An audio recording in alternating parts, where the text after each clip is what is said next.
That's when they were, what I did is first is I did a spark of welding with each one of them so they could see what it looked like with the shield. And then I did it without the shield so they could see how they could get blinded.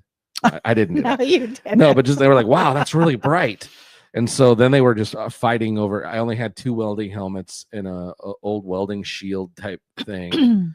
And then it was fighting to have the welding helmets on so they could wear it and watch as it was getting doing it. So that part was cool. They thought it was neat. Yeah. Or at least they appeared to seem like they were very interested, and it was fun.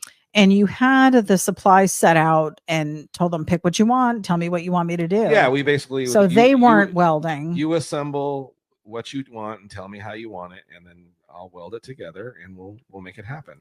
And then of course, dummy me didn't check to make sure things weren't galvanized and stuff like that. And I started feeling a little woozy, and I was like, I think I'm welding galvanized pieces. So I did some checking, and it was a change of plans towards the end. And then I started grabbing scrap metal that I had laying around the garage, and then we made robots out of some square stock and some sheet metal, and then some nuts and bolts and things I had laying around, and it still worked out cool. So the boys both made like a three-legged robots with different forks as hands and different stuff like that. And then of course, Emmy had stopped kind of doing it and was hanging with the girls and doing stuff. And then, but you didn't want her to go home empty. Well, she came out and she's like, "Where's mine?" And I'm like, "Oh no, oh no!"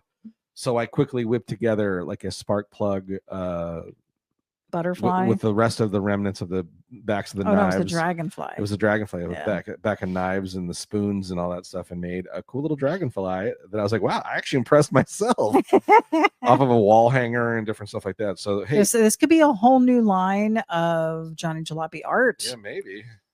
When you have a day off or something and you're out there tinkering. Okay, there's Sam Metro's. Let me get him in there. Oh, look at that. Real quick.